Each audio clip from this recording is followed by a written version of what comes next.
अस्सलाम वालेकुम बच्चों, hope you all are fine, you all are doing well. उम्मीद है कि कल आपका जो FLP था वो अच्छा हुआ होगा। पहले तो मुझे ज़रा ये बताइएगा FLP कैसा था, आप लोगों को चीज़ें समझ में आई या नहीं, या आपके ऊपर से निकल गया। पहले तो मुझे ज़रा ये बताइएगा। सर ये किसी और टैब में अगर वो खुल जाए, कमेंट्स, साथ साथ कमेंट्स देखता रहूँगा।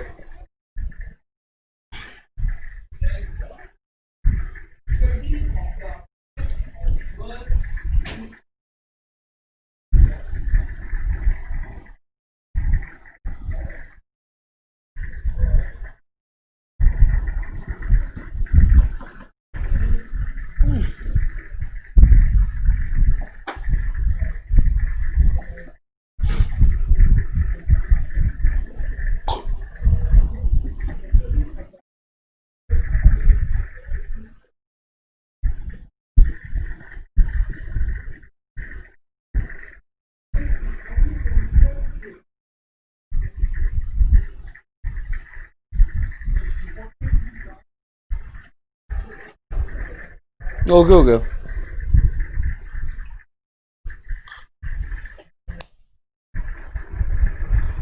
ओके सर, मेरा तो सबमिट ही नहीं हुआ। सही, आपका सबमिट क्यों नहीं हुआ? क्या इशू था? मतलब वैसे तो पॉसिबल नहीं कि सबमिट ना हो।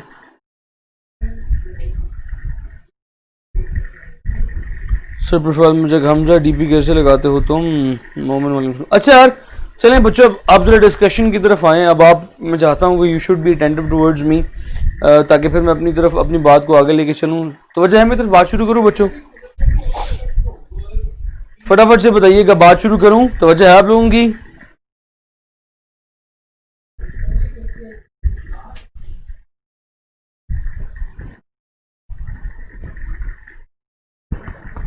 फरवा क्यों क्यों सबमिट नहीं हुआ? तो मतलब ये पॉसिबल नहीं है सबमिट ना हो, या आपको उस वक्त इंटरनेट बंद हो गया होगा। माइट बी पॉसिबल उस वक्त आपका नेट बंद हो गया होगा, जिसकी वजह से नहीं सबमिट हो सका।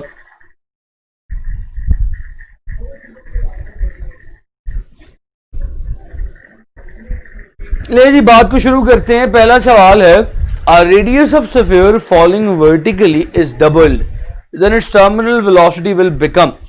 इसीलिए मैंने आपको फॉर्मूलाज दो बताए थे। एक मैंने बताया था कि जो टर्मिनल वेलोसिटी है that is directly proportional to the mass of object, and terminal velocity is directly proportional to the square of radius. So भाई, अगर रेडियस डबल हो रहा है तो terminal velocity, new terminal velocity will going to be 4 times the old terminal velocity, 4 गुना बढ़ जाएगी। सो हाँ, नेट प्रॉब्लम हो सकता है, क्योंकि ये पॉसिबल नहीं है कि सारा टेस्ट अगर हो गया और सबमिट नहीं हुआ। उज़ैर डेट मेरी लास्ट टाइम की मेरी इंफॉर्मेशन के मुताबिक तो अनाउंस नहीं हुई, लेकिन अब मुझे बताइएगा ऐसी कोई बात है क्या? डेट अनाउंस हुई है? Then I will reconfirm it, then I will tell you afterwards. मुझे जरा बताइएगा उज़ैर। अच्छा जी, उसके बाद the next question is the centre of mass of a uniform circular ring is. याद रखिएगा, जब भी हमारे पास कोई यूनिफॉर्म बॉडी होती है, यूनिफॉर्म बॉडी बोले तो रेगुलर बॉडी, उस रेगुलर बॉडी के सेंटर ऑफ मास हमेशा उसके सेंटर में होता है, बिल्कुल बीच में होता है। हाँ, और आपको याद होगा, आपने छोटे होते पढ़ा था, अगर आपके पास इरेगुलर बॉडी हो तो इरेगुलर बॉडी के सेंटर ऑफ मास कैसे कैलकुलेट करते हैं? मैट्रिक में आपने पढ़ा हुआ, by using plumb line method. आप एक दफा यहां से लटकाते हैं प्लम्ब लाइन को, ऐसे करके जाती है, फिर एक दफा यहां पे लटकाते हैं, ऐसे करके जाती है। जिस जगह पे वो इंटरसेक्ट करे उसे हम सेंटर ऑफ मास कहते हैं। सो आपने वो इरेगुलर बॉडी का तो पढ़ा हुआ कैसे कैलकुलेट करते हैं, मगर रेगुलर बॉडी जो भी हो हमेशा सेंटर ऑफ मास उसके सेंटर में होता। 3 to 6 August confirm। I sure sir? मतलब ये किसी ऑथेंटिक सोर्स से बता रहे हैं या किसी से आपने ऐसी बात सुनी है?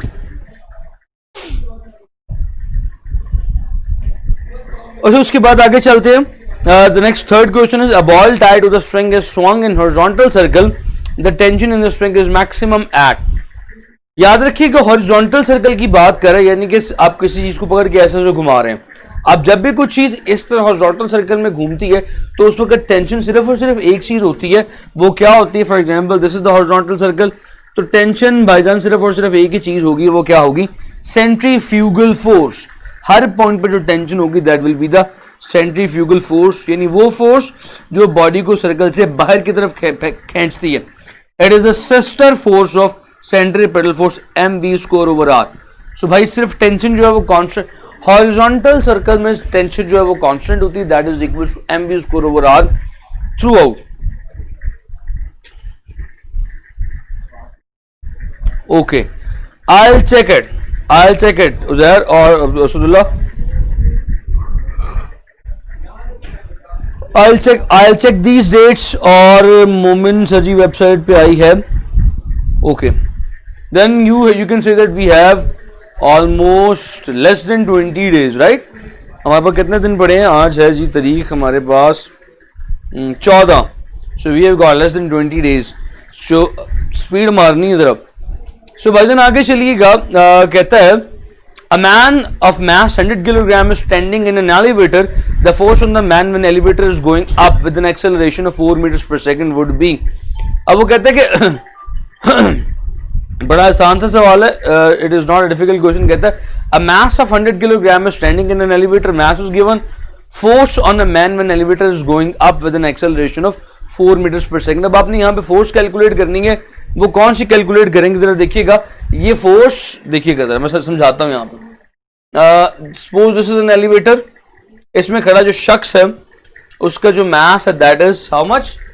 100 किलोग्राम्स, और ऊपर की तरफ एलिवेटर जा रहा है with the acceleration of, upward acceleration is 4 metres पर सेकेंड स्क्वायर।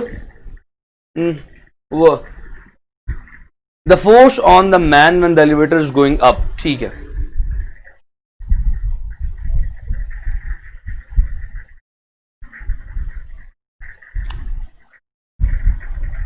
इस क्वेश्चन में थोड़ा सा एक इशू है, ठहरिएगा जरा।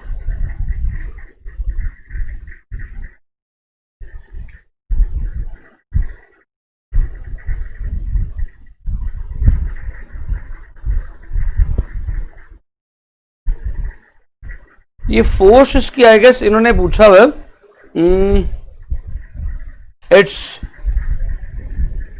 ऑप्शंस दुरुस्त नहीं है इसकी, ये इसका पूछा गया, इसका पेरेंट वेट पूछा गया। अब ऑब्वियसली ऑप्शन दुरुस्त नहीं है इसकी, मैं देखता हूँ उसमें आंसर क्या निकलता है। जब बॉडी ऊपर की तरफ जा रही है, एक्सेलरेशन इज 4 मीटर पर second square, mass is 100 kilograms, तो इसका पेरेंट वेट आपको पता है ऊपर जाते हुए क्या होता है? mg+a।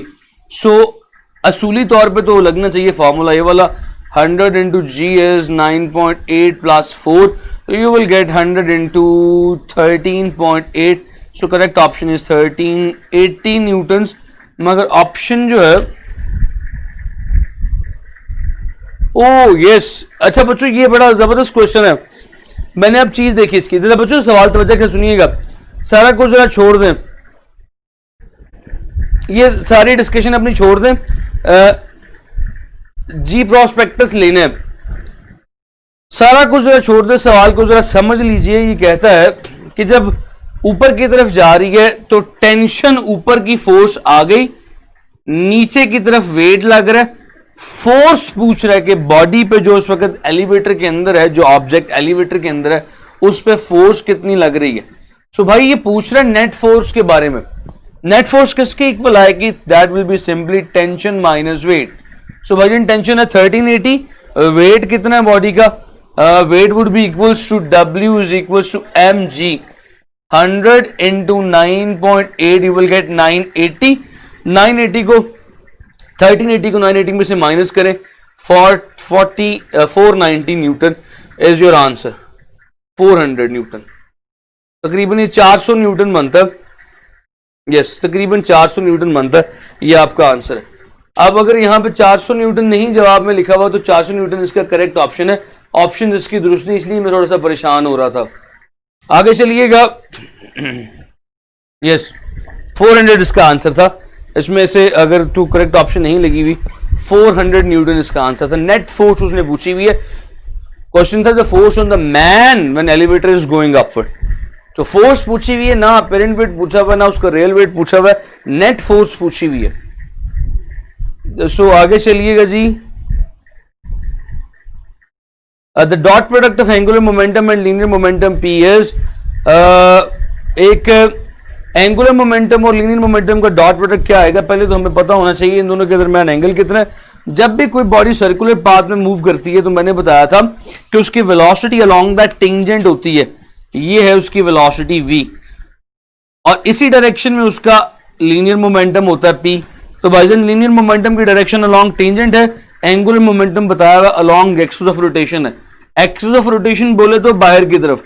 आप देखिएगा मार्कर में और इस v में क्या एंगल है, 90 डिग्री का। So theta is 90 degree. You know that dot product is L dot P, that is equals to LP cos of 90 degree, cos 90 is 0, so जवाब आ गया 0। सो ये सवाल कॉमन सेंस के होते हैं, ये बगैर सॉल्व किए भी समझे जा सकते हैं। 0 का जवाब, the escape velocity from the earth is VE। What is the escape velocity for a planet whose mass and radius are twice the mass of earth. So कहते हैं कि भाई अगर किसी प्लैनेट की जो एस्केप वेलोसिटी है वो VE है, अगर तो उस प्लैनेट का मास भी डबल हो जाए, रेडियस भी डबल हो जाए, तो उसकी एस्केप वेलोसिटी क्या होगी। तो आपको पता होना चाहिए एस्केप वेलोसिटी का फार्मूला क्या है। भजन एस्केप वेलोसिटी का फार्मूला है v is equal to √2gm over r।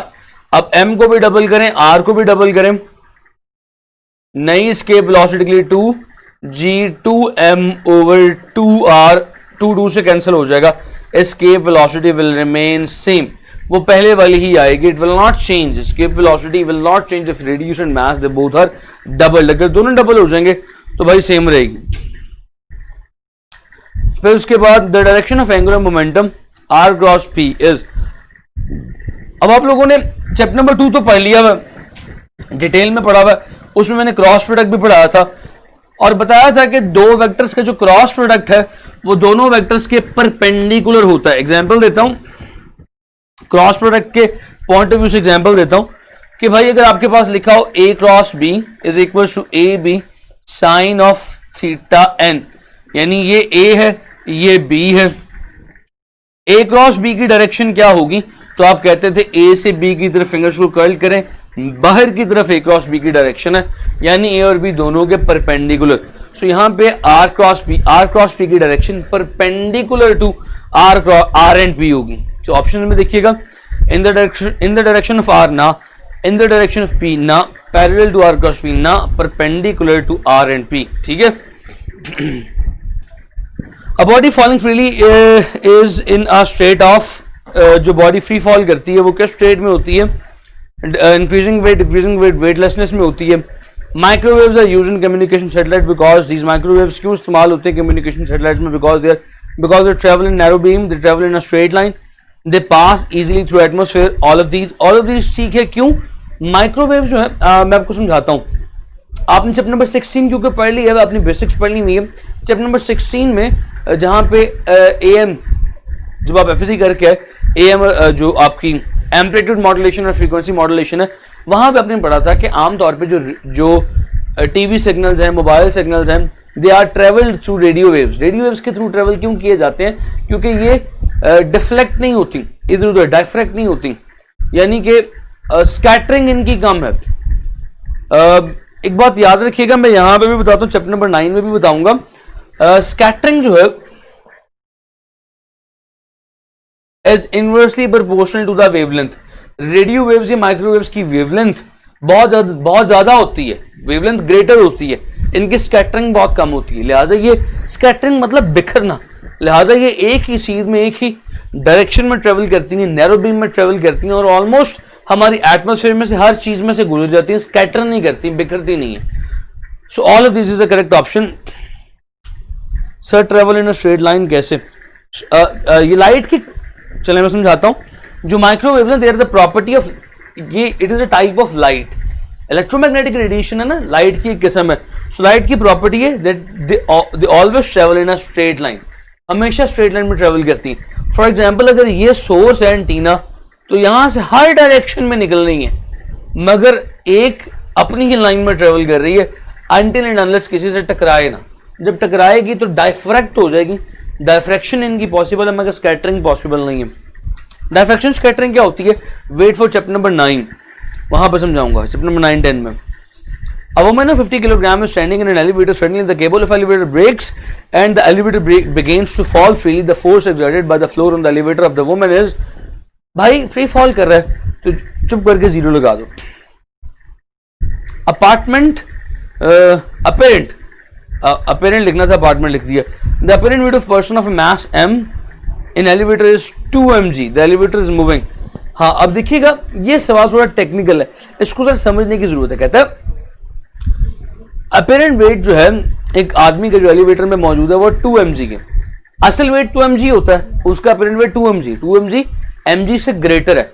इसका मतलब हमें इतनी बात तो समझ में आ गई कि वेट बढ़ रहा है। वेट कब बढ़ता है, जब बॉडी ऊपर जाए कि नीचे आए, जब बॉडी ऊपर जाए, इसका मतलब है एलिवेटर ऊपर जा रहा है। तो भाई देखो ऊपर जाते हुए की इक्वेशन लगाओ जरा, यहाँ पे आपके सामने यहाँ पे लिखी हुई है T is equals to m a plus g।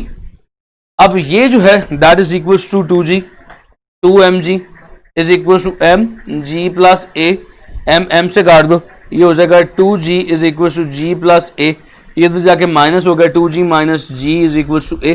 So acceleration is equals to g। Upward हमें इस बात से समझ में आ गया क्योंकि वेट ज्यादा हो गया, so acceleration is upward and acceleration is equals to g। Point समझ में आया? उसके बाद आगे चलिएगा, an incompressible non viscous steady fluid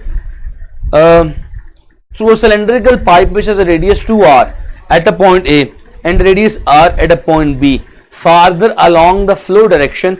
If the radius at point A is, if the velocity at point A is v, then the velocity at point B will be। ये सवाल भी जरा अच्छा है, मजे का, इसको जरा गौर से देखिएगा।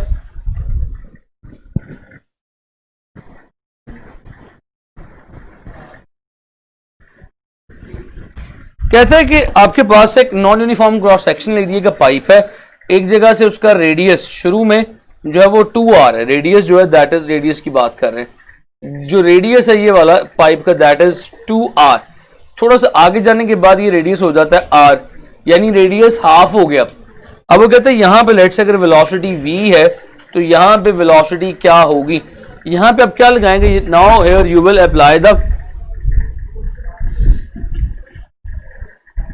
you will apply the equation of continuity a1 v1 is equals to a2 v2।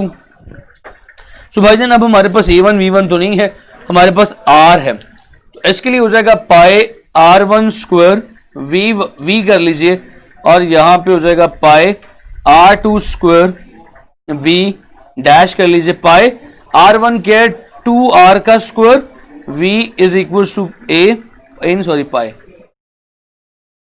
Pi R square V dash. So pi को पाई से यहां पे फड़का दें, ये 4r square v is equals to r square v dash, r square को r square से खड़का दीजिए, सो ये हो जाएगा v is equals v dash is equals to 4v, यानी कि उस अगले पॉइंट पे जो वेलोसिटी होगी वो पिछले पॉइंट का 4 गुना होगी, 4 गुना तेज होगी उससे। So yes 4v is the option D option. The speed of water changes from 0.2 meters per second to 0.3 meters per second through a horizontal pipe.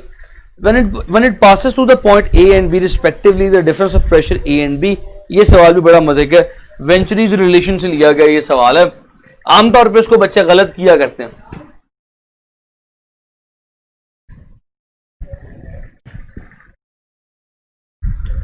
सवाल तरह समझिएगा, कहता है कि जो पानी की स्पीड है वो 0.2 मीटर्स पर सेकंड से चेंज होकर 0.3 मीटर्स पर सेकंड पर चली गई है एक हॉरिजॉन्टल पाइप में। हॉरिजॉन्टल पाइप का मतलब है पाइप की हाइट 0 है, यानी सेम लेवल पे पड़ा हुआ है। It passes through the point A and B respectively. अब आप यहां पे लगाइए जरा Bernoulli's equation, P1 plus half rho V1 square is equal to P1 plus half rho V2 square. क्योंकि उसने यहाँ पे हॉरिजॉन्टल पाइप कह दी ना, तो रो GH1 लिखने की जरूरत नहीं, रो GH2 लिखने की जरूरत नहीं है। अब ए और बी लिखा हुआ तो मैं लिख देता हूँ PA minus PB is equal to 1/2 rho VB square minus 1/2 rho VA square.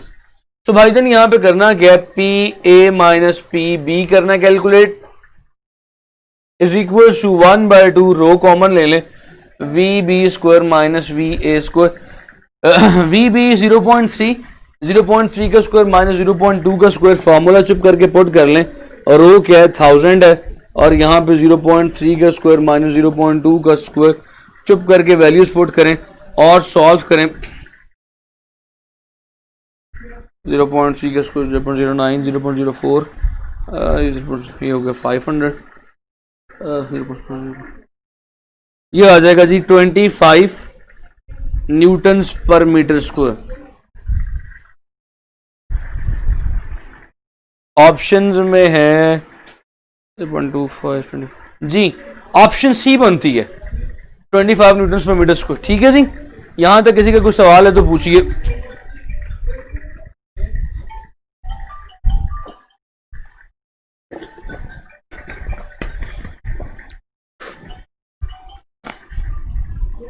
Density of water है यार,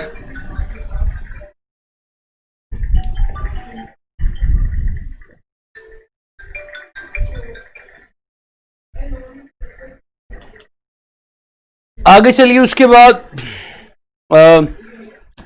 pipe of cross sectional area A and length L is attached to the main source of water. It flows at a rate of 5 meters cubes per second.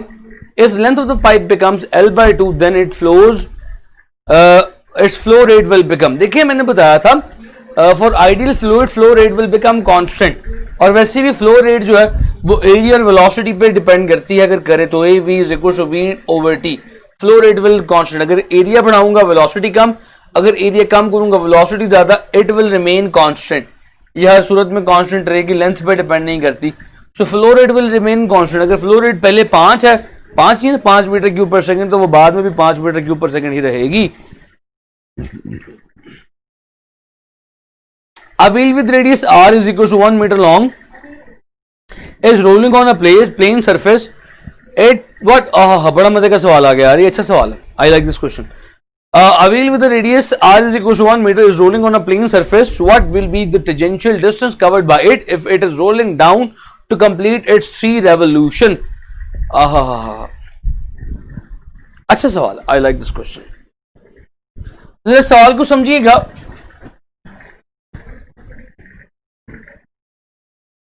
इस तरह के questions UET के लिए बड़े preferred होते हैं। क्वेश्चन सिंपल होते हैं, कॉमन सेंस इन्वॉल्व होती है, क्योंकि कॉमन सेंस इन्वॉल्व होती है तो उसमें गलती के चांसेस 99% बढ़ जाते हैं। बैटरी लो यार, 1 मिनट बैटरी लो हो गई इस तरफ, अभी जरा जब तक बैटरी चल रही थी तो जरा देख लीजिएगा। कहते सपोज करेंगे आपकी बाइसिकल का टायर, ऐसे समझाता हूं, इसका जो रेडियस है ना वो ये वाला रेडियस, दैट इज 1 मीटर। अब कहता है कि इसने 3 चक्कर मुकम्मल किए, यानी यहां पे था ना, इसने 3 चक्कर मुकम्मल किए, एक घूम के आगे आया, यानी अब ये वाला पॉइंट दोबारा आगे आ गया, फिर ये वाला पॉइंट आगे आ गया, फिर ये वाला पॉइंट आगे आ गया, 3 चक्कर मुकम्मल किए। तो भाईजान इसके एक चक्कर में सरकमफेरेंस कितना, इसके एक चक्कर में कितना फासला है? 1 revolution is equal to 2 pi R, circumference के इक्वल। सो भाईजान 1 रेवोल्यूशन 2 पाई आर, 3 रेवोल्यूशन कितना हो जाएगा? 3 चले डायरेक्ट करने लगा था, 3 इंटू 2 पाई आर, तो ये हो जाएगा 6 पाई आर। मल्टीप्लाई कर लीजिए, 6 पाई आर इज 1, 6 पाई मीटर। यहां वहां पे ऑप्शंस क्या है? वहां पे ऑप्शंस मीटर के अंदर गिवन है, पाई के अंदर गिवन नहीं है, तो भाई 6 मल्टीप्लाई बाय 3.14, जवाब आ जाएगा 13 नहीं 18 भाईजान, 18 something metres. So something option में 18 वाली ऑप्शन एक ही है, 18.8 मीटर। अब मैं आपकी बदलता हूं battery, 1 minute.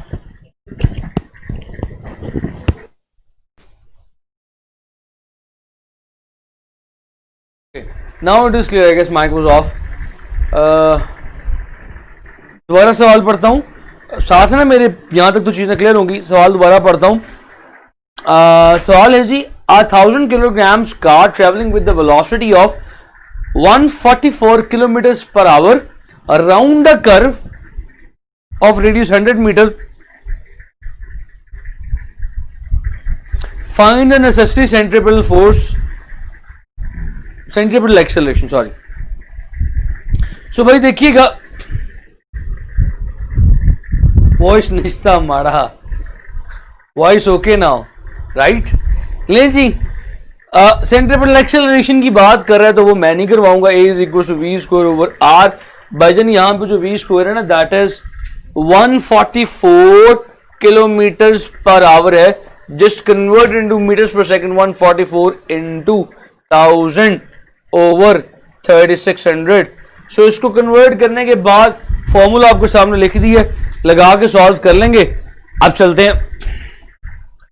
If a disk and a hoop and a sphere have the same masses are released from the same height of an inclined plane, which will have more kinetic energy at the bottom? आप बताएं, ये आप बताएं जरा मुझे। मैं इस सवाल के लिए 2 मिनट जाया करूंगा, आई मीन वेट करूंगा। जवाब बताएं फिर आगे चलूंगा।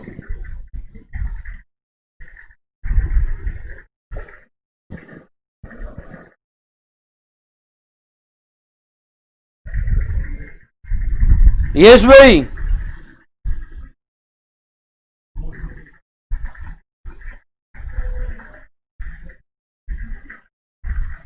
और बोल रहे हो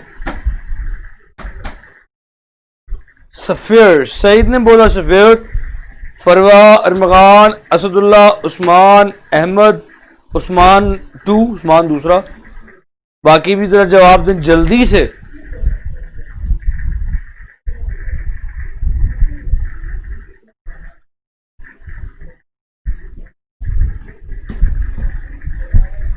सर प्लीज रिपीट करें क्वेश्चन। मैं क्वेश्चन रिपीट करता हूं। कहता है एक डिस्क है, एक हूप है और एक स्फीयर है।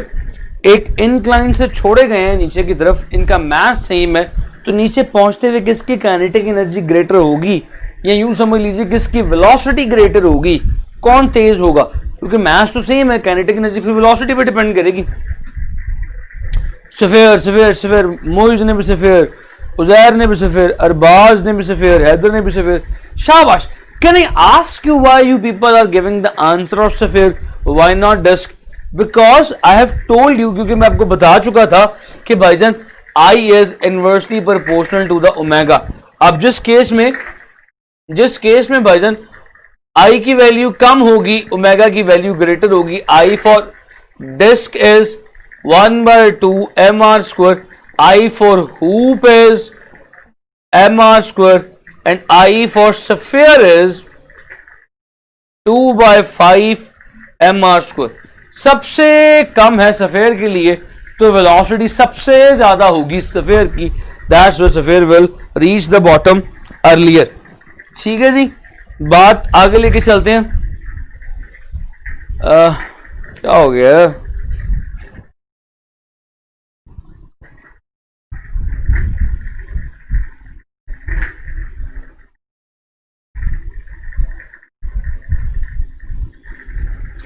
The next question है, which of the following is not directed along the axis of rotation? Angular displacement right hand rule से कैलकुलेट करते हैं, along axis of rotation है। एंगुलर मोमेंटम तीसरी ऑप्शन है, वो भी एक्सिस ऑफ रोटेशन भी होती है।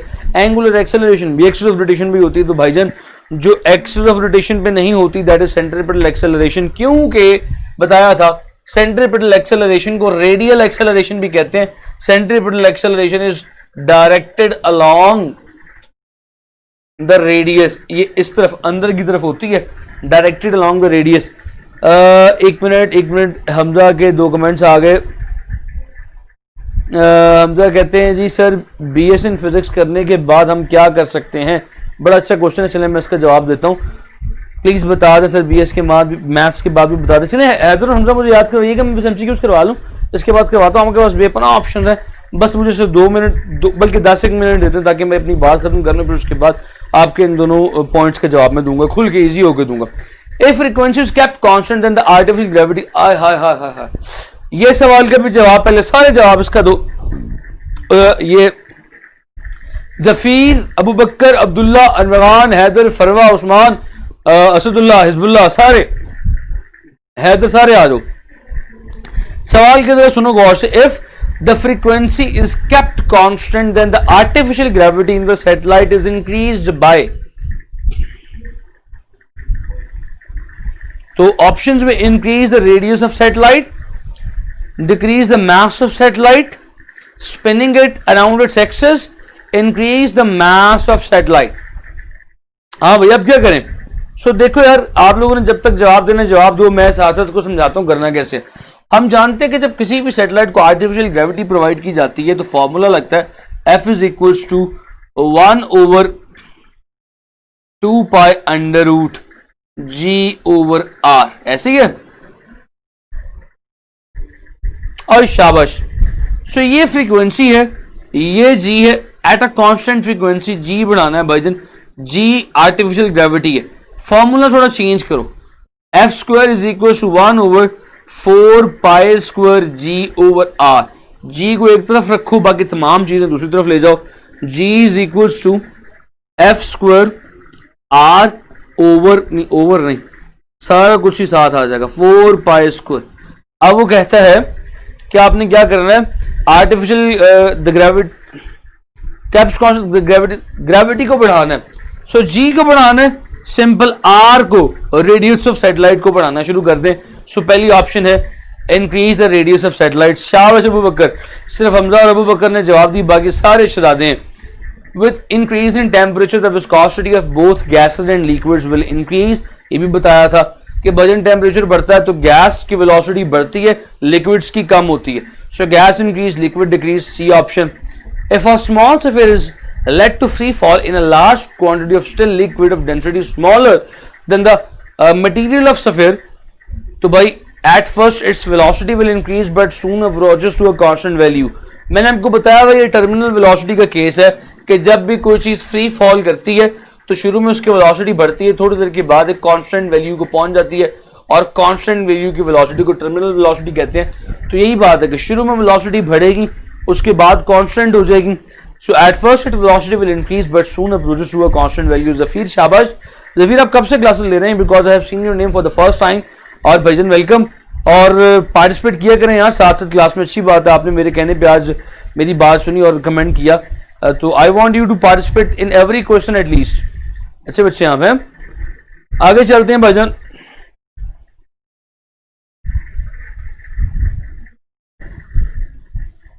यार ये एमसीक्यूज वाली कौन सी बुक लेनी है? अब्दुल्ला आप किससे पूछ रहे हैं? दोस्तों से पूछ रहे हैं कि मुझसे पूछ रहे हैं? अगर तो मुझसे पूछ रहे हैं ना तो मैं आपको बता देता हूँ, मैंने पहले भी ये बात बताई हुई है। मैक्सिमम पॉसिबल बुक्स लें जो आपके पास यार असल में ना बात ही नहीं है। आप बात ऐसे है कि एमसीक्यूज की वर्कशीट सॉल्व करें, साथ ही साथ मैं भी आपके एफएलपीज भी लूंगा फुल बुक के। मेरी पहली बुक कंप्लीट होने देते, मैं आपकी उस पर ड्राइव पे भी एफएलपी अपलोड करूंगा, आपने वो सॉल्व करना है। Maximum possible practice, worksheet solve करें, यहाँ के टेस्ट सॉल्व करें, इधर उधर से दोस्तों से कोई मटेरियल मिलता है वो लेके question as much as solve, जितने क्वेश्चन सॉल्व करेंगे आपके लिए उतनी बेनिफिशियल है। With the increase in pressure the viscosity of, ये तो हो गया, with the increase in pressure viscosity of both gases and liquid increases, both gases and liquid decreases, gas is almost constant and liquid increases, liquids constant, gases increases. So pressure ki sir nothing can be said about its motion, so nothing can be said about its motion. Armagan, I cannot understand your question. हाँ क्यों नहीं भाई, नहीं अच्छा आप D option करें ना ना ना, ये तो आपकी गलत बात होगी ना अनबगान। Why nothing can be said, भाई बताया था कि जब भी कोई चीज नीचे गिरनी शुरू होती है उसके ऊपर एक्सेलरेशन ग्रेविटी की वजह से लग रही है तो वजन नीचे गिरती जाएगी, उसकी वेलोसिटी बढ़ती जाएगी। एक पॉइंट आएगा जब ड्रैग फोर्स उसका वेट आपस में इक्वल हो जाएंगे तब उसकी वेलोसिटी यूनिफॉर्म हो जाएगी, मजीद नहीं बढ़ेगी। सो वेलोसिटी का ग्राफ पहले ऊपर जाएगा फिर कांस्टेंट हो जाएगा। So velocity will first increase then will reach to a constant value. जबरदस्त जफीर पॉइंट समझ में आ रहे हैं कि नहीं आ रहे यार? क्योंकि आप अपना क्वेश्चन पूछ रहे हैं, होप्स हो कि आपको चीज अल्लाह करे समझ में आ रही हो, फायदा हो रहा हो। हाँ मैं बताने लगा था विस्कोसिटी का जरा केस याद रखिएगा for gases and liquids, for gas and liquid मैंने शायद बताया भी था लेकिन फिर भी याद रख लें। बाई प्रेशर ये इंडिपेंडेंट है, प्रेशर का कोई ताल्लुक नहीं विस्कोसिटी के साथ, प्रेशर की वजह से विस्कोसिटी जो है इंडिपेंडेंट है, चेंज नहीं करती। लिक्विड्स के केस में pressure is directly proportional to the viscosity, pressure बढ़ाएं लिक्विड्स के ऊपर तो उनकी विस्कोसिटी बढ़ जाती है, ठीक है। ये दो केसेस याद रख लीजिएगा। सर आपने कहा से पढ़ा, सर आप कहाँ से पढ़ा रहे हैं, आप कौन सी हेल्पिंग बुक यूज कर रहे हैं? Abdullah, I have told it before, I am not using just one helping book, I am using for before preparing a lecture, before preparing the notes of lecture I am using more than 5 to 6 books. चलें मैं आपको बताता हूँ मैं कौन कौन सी books use करता हूँ। I use Red Spot, I use Pearson, I use Errols physics, फिर आई यूज हेलिडे रीजनिंग, फिर आई यूज केप्स की बुक यूज करता हूँ एमसीक्यूज का क्वेश्चन बैंक उठाने के लिए। I use Steps, I use past papers of ECAT and MDCAT. ये 6-7 तकरीबन चीज़ें हैं जहाँ से मैं लेक्चर के लिए पॉइंट्स इकट्ठे करता हूँ। सो ये सारी बुक्स यूज करता हूँ। अब इसलिए एफएससी की बुक्स तो मेन सोर्स है ना, उसके अलावा क्वेश्चंस कहाँ से पकड़ने हैं, ठीक है। आगे चलते हैं भाई। Question number 26, I can not understand this question, can you help me. कौन से question Abdullah? And for how long you have been studying, आप कितने डेज से पढ़ रहे हैं, यानी कि आपने ये चैप्टर्स पढ़े हुए टेस्ट के हवाले से या नहीं पढ़े हुए?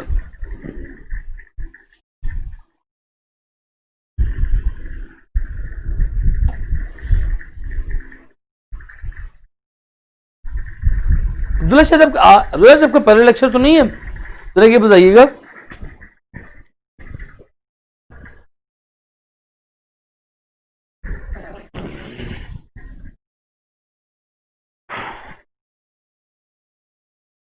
अच्छा आगे चलते हैं। A motor operates at 20 revolutions per second. What is the power? यार ये भी बड़ा मजे का सवाल है।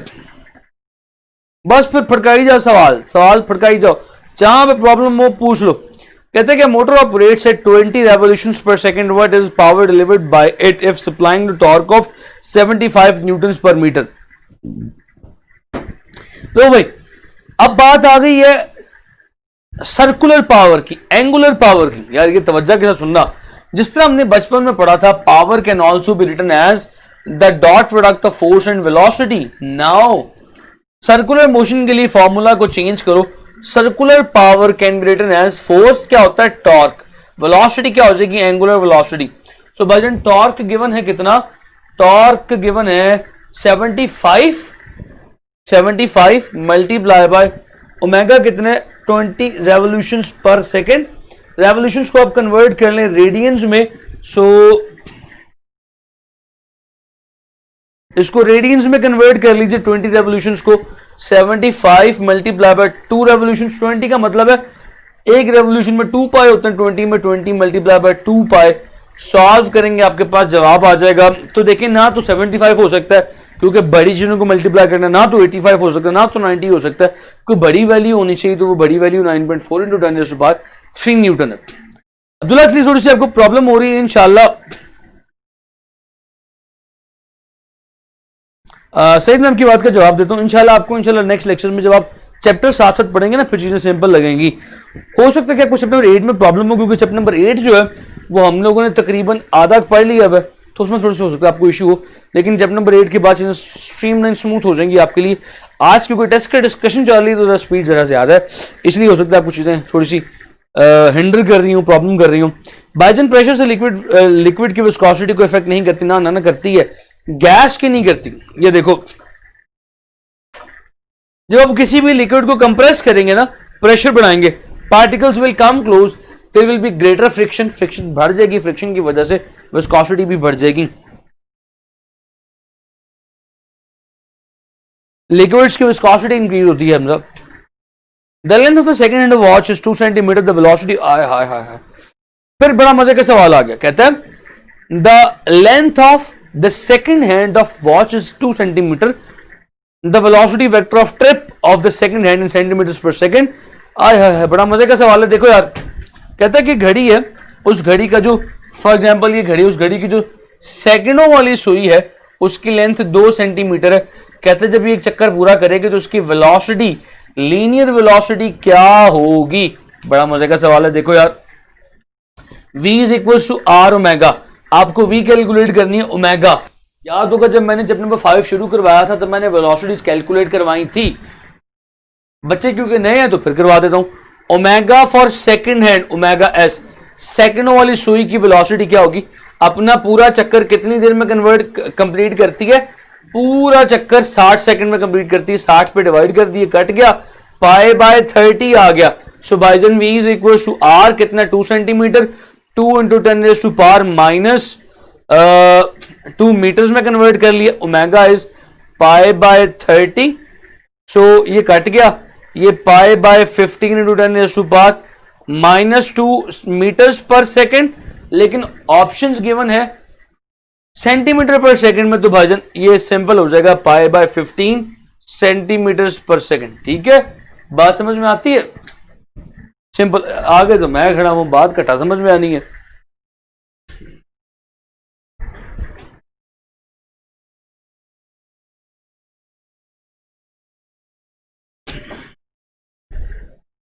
ठीक है जी, आगे चलें।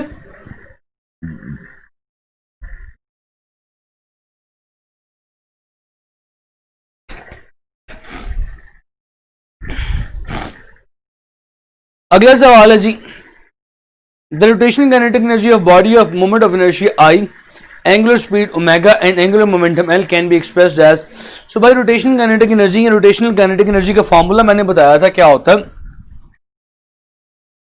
आई omega square 1/2 I omega square. अब इस फॉर्मूला को मुख्तलिफ तरीकों से लिखा जा सकता है। एल ओमेगा स्क्वायर पे लिख सकते हो,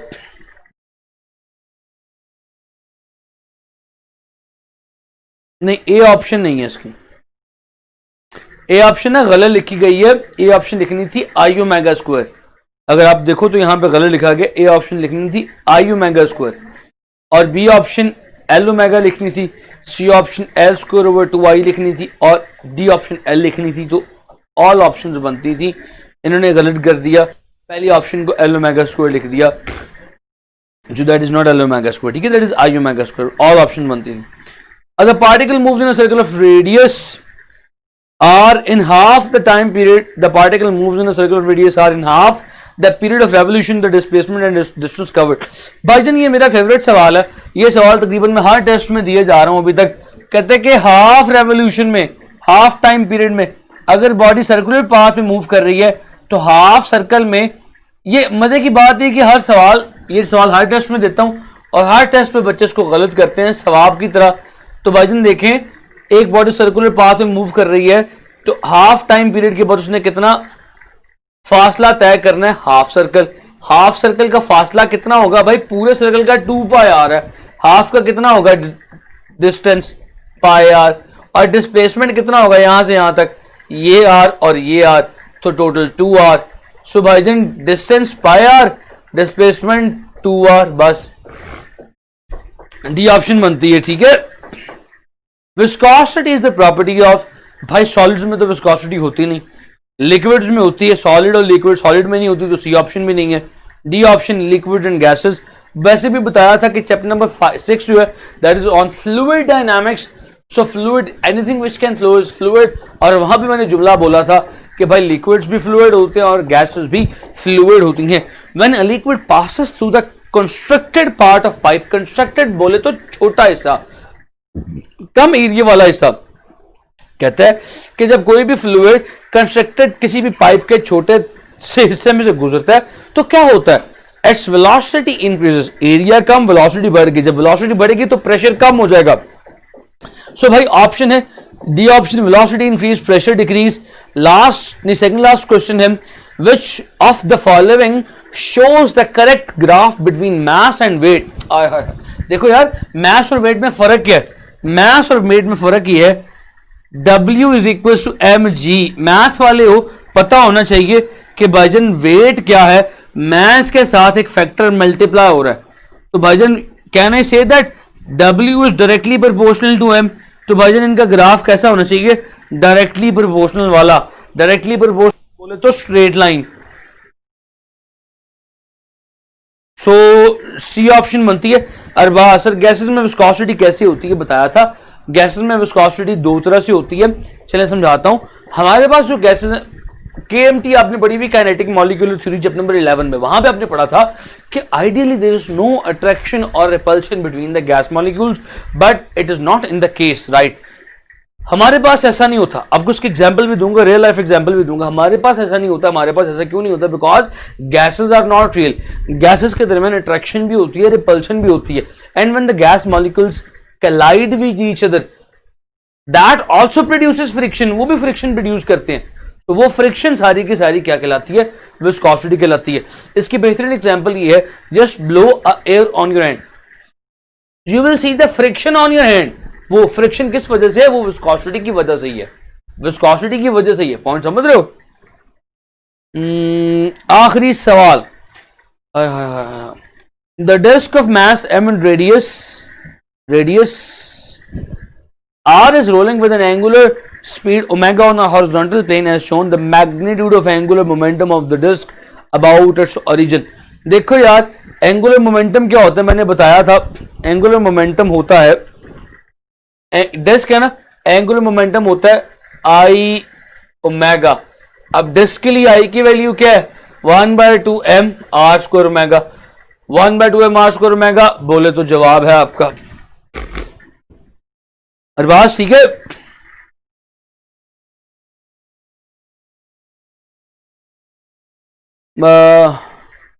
वेट और मास तो सेम रहते हैं, ऑब्वियसली सेम रहते हैं। वो ये पूछ रहा है कि मिसाल के तौर पे आपके पास मुख्तलिफ बॉडीज हैं, एक बॉडी 1 ग्राम की, एक बॉडी 2 ग्राम की, एक बॉडी 3 ग्राम की, 4 ग्राम, 5 ग्राम, 6 ग्राम, 7 ग्राम, 8 ग्राम, 10 ग्राम, 10 बॉडीज हैं। अब इनके मास का इनके वेट के साथ अगर ग्राफ ड्रॉ किया जाए तो क्या होगा? इसका मतलब ये था, what is the relation between mass and weight. So क्योंकि मास बढ़ रहा है तो इसका वेट, 1 ग्राम बॉडी उसका मास, उसका वेट होगा कुछ, 2 ग्राम की बॉडी मास बढ़ा है उसका वेट भी बढ़ जाएगा। जितना मास बढ़ा है वेट में भी उतना इजाफा आया। फिर 3 ग्राम की बॉडी मास और बढ़ा, उसका वेट और बढ़ जाएगा। जितना इजाफा मास में आया उतना इजाफा वेट में आएगा। 4 ग्राम की बॉडी, उसका वेट और बढ़ जाएगा। जितना इजाफा मास में आया उतना इजाफा वेट में आएगा। So line will be a straight line. ये मैंने कहा था कि mass is directly proportional to the weight. जिस बॉडी का जितना ज्यादा मास होगा उसका वेट भी उतना ही होगा, उसके वेट में भी उतना ही इजाफा आएगा। सो मास, अगर बहुत सारी बॉडीज के लिए मास और वेट का एक ग्राफ ड्रॉ करना पड़े तो it would be a straight line. अच्छा मुझे सर, अब हाँ बताने लगा था, मैं ये कहने लगा था, मुझे अच्छा याद आ गया, हमजा मुझे नाम भूल गया था आपका। मैं ये कहने लगा था कि जिस एक दो बच्चों ने BS फिजिक्स और BS मैथ्स के बारे में कहा था, मैं इनको बताऊँ। देखिए बच्चों, फिजिक्स के बारे में कहा ही जाता है, it is the subject of nature, it is the subject of, you can say, measurement. So one who is in the physics will never ever repent. कभी भी वो repent नहीं करता, regret नहीं करता। फिजिक्स में इतनी बेपनाह फील्ड्स हैं, मटेरियल फिजिक्स। अब जरा मेरी बात सारी तसल्ली के साथ सुनिएगा, सिर्फ मैंने आपके लिए बात करनी है। हमारे पास मटेरियल फिजिक्स है, न्यूक्लियर फिजिक्स है, फिर उसके बाद हमारे पास फिजिक्स के अंदर मजीद हाई एनर्जी फिजिक्स है, प्लाज्मा फिजिक्स है, सॉलिड स्टेट फिजिक्स है। इस वक्त अगर पूरी दुनिया में किसी फील्ड में काम चल रहा है ना, डेप्थ में, दैट इज फिजिक्स। हर साल नोबेल प्राइज साइंसेस में अगर मिलता है किसी को तो फिजिक्स की फील्ड में मिलता है। अब बात करने की ये है, मकसद ये है, हम क्या कर सकते हैं फिजिक्स करने के बाद। मेरे बहुत सारे ऐसे दोस्त हैं जिन्होंने बैचलर्स ऑफ फिजिक्स किया, BS फिजिक्स करने के बाद दे हैव डन MPhil। एक बात याद रखिएगा, अगर आप ये समझते हैं कि BS करने के बाद, बैचलर्स करने के बाद आपकी एजुकेशन इनफ हो गई और आपने बहुत बड़ा मार्का मार लिया, तो आप गलत समझते हैं। आप यूं समझ लीजिए कि जिस तरह एक बच्चा नर्सरी और प्रेप करने के बाद फर्स्ट 1 में जाता है ना, तो उसकी दुनिया बदल जाती है। वो कहता है कि मैं प्ले ग्रुप से निकल के 1 क्लास में आ गया हूँ, बड़े बच्चों में बैठना शुरू हो गया हूँ। आपके साथ भी ऐसी है, जब तक आप बैचलर्स नहीं करते, BS नहीं करते, आप नर्सरी और प्रेप में, प्ले ग्राउंड में, जैसे आप बैचलर्स करके बाहर निकलते हैं तब आप बड़े बच्चों में शामिल होते हैं। मगर उसका मतलब ये नहीं कि आप जब आप प्रेप नर्सरी से निकल के 1 में जाए, पढ़ाई छोड़ दो, भाई मेरी पढ़ाई मुकम्मल होगी। बैचलर्स सिर्फ आपकी बेसिक्स बनाती है, यानी बैचलर्स सिर्फ एक डिग्री का नाम है। असल तालीम शुरू होती है बैचलर्स के बाद। तो अपने बैचलर्स के बाद क्या करना है, ये बड़ा स्ट्रांगली डिपेंड करता है। You can do MPhil in nuclear physics. मेरे कुछ दोस्त इस वक्त कोहोटा रिसर्च लेबोरेटरी में बैठे हुए हैं, जिसका नाम आपने सुना हुआ है, मतलब मेरे दोस्त, मैं उनका नाम यहाँ पे डिस्क्लोज नहीं कर सकता। दे आर वर्किंग देयर, वो वहां पे काम कर रहे हैं कोहोटा रिसर्च लेबोरेटरी में, देयर BS इन फिजिक्स। तो मेरे कुछ दोस्त प्यास में काम कर रहे हैं, पाकिस्तान इंस्टीट्यूट, जो प्यास यूनिवर्सिटी, आप लोग तो एक वाले आपको तो पता ही होगा, वहां पे काम कर रहे हैं as a research associate. So physics is an immense field. शर्त यह है कि आपने काम कर सकी। फिर हमारे एक सीनियर है, वो HMC टेक्सला में काम करें, HMC हैवी मैकेनिकल कॉम्प्लेक्स, जहां पे पाकिस्तान आर्मी का असला तैयार होता है, सारा एमोनेशन बनता है। यार मैं कुछ ज़्यादा बातें डिस्क्लोज करना शुरू हो गया हूँ। सो वो वहां पे काम कर रहे हैं। सो ये कहानी है। आपके पास BS प्यास में अगर आप जाते हैं, आपके पास BS के बाद MS न्यूक्लियर फिजिक्स की फैसिलिटी है, MS सॉलिड स्टेट कर सकते हैं, MS एडवांस सिरेमिक्स कर सकते हैं, फिर आप MS मटेरियल फिजिक्स कर सकते हैं, MPhil या MS जिसे कहते हैं। BS के बाद आप लोगों का MPhil होगा, आप उसमें MPhil कर सकते हैं। तो फिजिक्स केमिकल इंजीनियरिंग का भी बता दें। अच्छा, फिर उसके बाद किसी ने मैथ का पूछा था। भाईजान मैथ, अगर मैं सिंपली ये कहूँ कि अगर आप सिंपल मैथमेटिक्स कर रहे हैं ना, तो शायद स्कोप थोड़ा सा कम है, क्योंकि हमारे माशरे के अंदर ना मैथ्स वैसे पढ़ाया नहीं जाता। मैं ये कहता हूं कि मैथ इटसेल्फ कोई सब्जेक्ट नहीं है, math is a blend of subjects. Math can help you out in physics, math can help you out in stats, math can help you out in chemistry, math can help you. Calculus जो तुम लोगों ने पढ़ा है, वो calculus क्या है? वो मैथ तो नहीं है, वो तो न्यूटन की इजाद है। वो तो न्यूटन ने अपनी कैलकुलेशन को सॉल्व करने के लिए F = ma ड्राइव करने के लिए बनाया था। सो हमारे माशरे में, हमारे खासतौर पे पाकिस्तान में जो मैथ्स पढ़ाया जाता है ना, वो यही पढ़ा। चलो भाई 13.1 की पहली एक्सरसाइज, 13.1 का पहला सवाल करके दिखाओ, 13.2 का दूसरा। हमारे माशरे में मैथ्स इस तरह पढ़ाया जाता है। मैथ्स एक कॉन्सेप्ट है।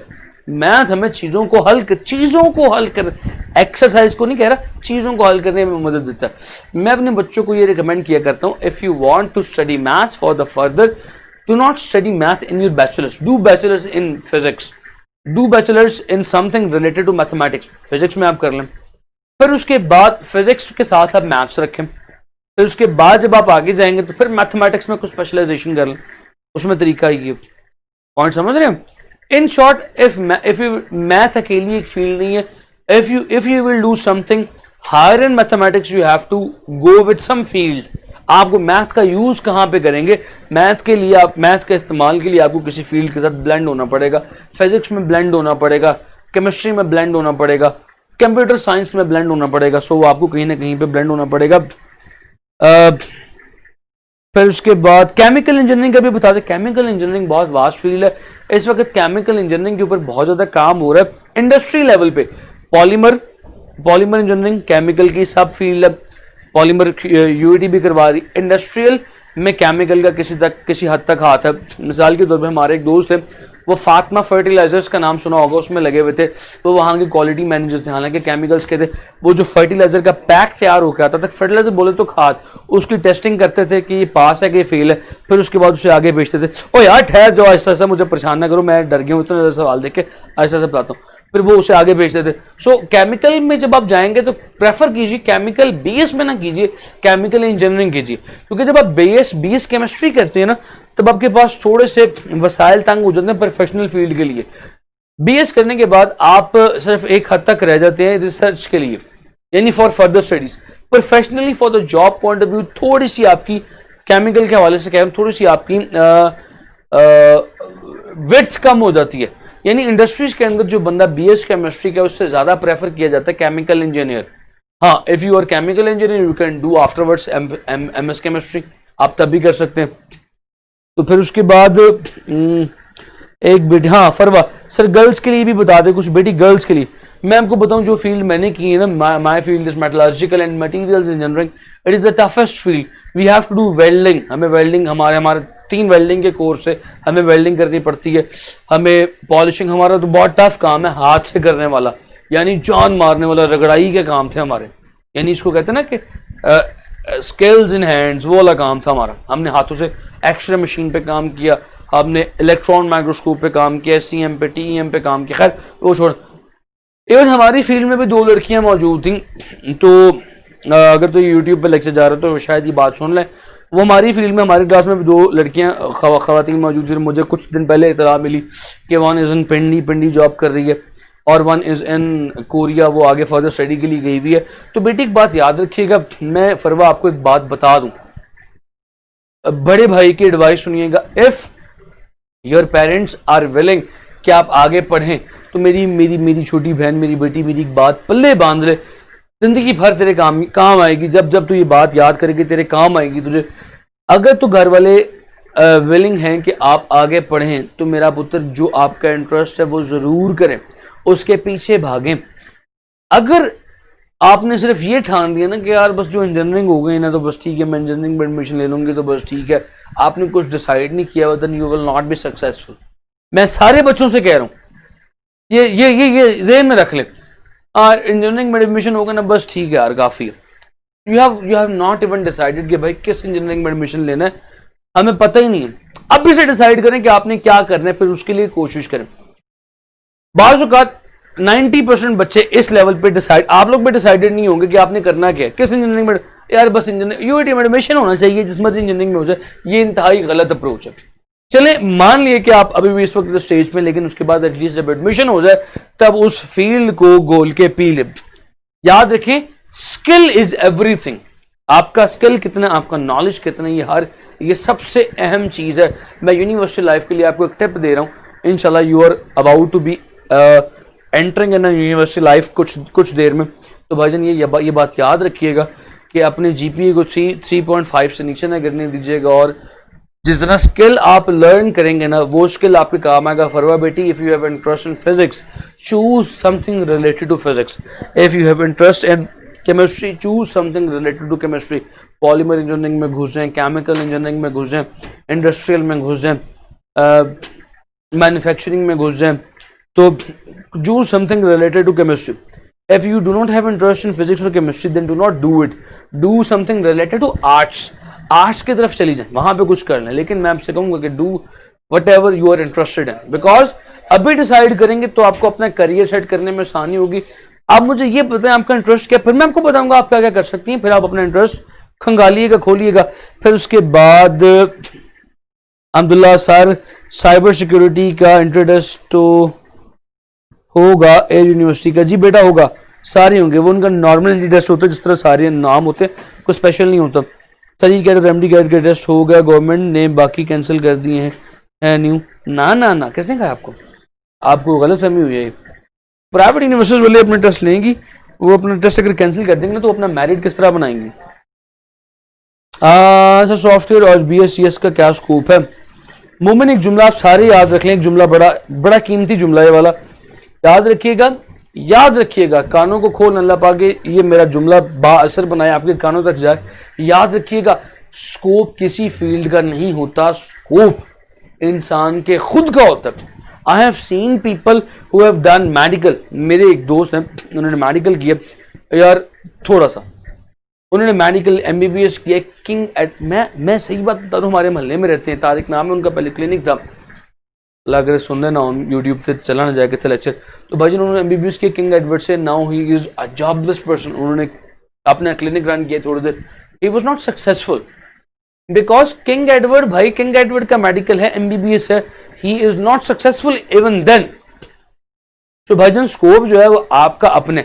आई have seen people who have done just welding. मेरे तायाबू जो सके तायाबू मेरे, कोई पढ़े नहीं हुए, 5वीं से नशे हुए थे, वेल्डिंग बहुत अच्छी करते थे। वेल्डिंग नहीं थे, वेल्डर जो हम सड़कों पर रुलते बेचारे नजर आते हैं, वेल्डिंग बहुत अच्छे करते थे। वेल्डिंग कर करके आज वो स्वीडन में बैठे हुए। So Bhajan, do whatever you want to do at the best. जिस मैदान में आप हो, आपको आपके आसपास आपसे कोई बेहतर नजर आए तो बस फिर फड्डा डाल के बैठ जाए कि इससे बेहतर तो मैं हूं, मैंने कंपटीशन करना है इसके साथ, उससे बेहतर बन जाए, उससे बेहतर बनने की कोशिश करें। आपके मैदान में आपसे बेहतर और कोई ना हो, ये सोच लेके चले, फिर आपका स्कोप है। चाहे आप BScs करें, चाहे आप सॉफ्टवेयर इंजीनियरिंग कर रहे हैं, यकीन करें आपके नेड़े भी कोई नहीं लगेगा।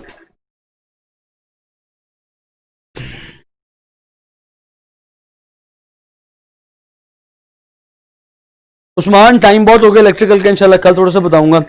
MBA में क्या होता है, MBA में भी ये बात भी बहुत लंबी निकल जाएगी, कल बताऊंगा। सर MS न्यूक्लियर फिजिक्स के बाद क्या करें? भाईजान MS न्यूक्लियर फिजिक्स के बाद क्या करें? Then you will have a good job, you will be doing research. आप अगर MS में घुस गए ना, फिर आपको कुछ करने की जरूरत नहीं पड़ेगी, फिर आपकी जिंदगी खुद स्ट्रीमलाइन हो जाएगी, फिर चीजें खुद ब खुद आपके हाथ होती चली जाएंगी।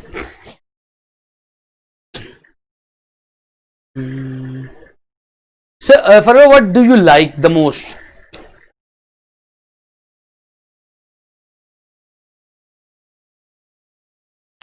उस्मान ये अपनी सोच पे, कंपैरिजन इंसान को कमज़ोर नहीं करता, मैं ये समझता हूँ। मैं अपनी अगर बात करूँ ना तो कंपैरिजन इंसान को आगे निकलने की हिम्मत देता है। हाँ, मैं एक एग्जांपल देता हूँ। मैं एक ऐसी फील्ड में हूँ, मैं ऐसे लोगों में हूँ, मैं टीचिंग की बात कर लेता हूँ। चलो छोटे भाइयों मेरे, मैं 4-5 मेरे फिजिक्स के दोस्त और बैठे हुए, मुझे लग रहा है कि यार ये बंदा मुझसे अच्छी फिजिक्स पढ़ाता है। फर्स्ट ऑफ ऑल मुझे इस बात को एक्सेप्ट करना पड़ेगा, हाँ वो अच्छी फिजिक्स पढ़ाता है।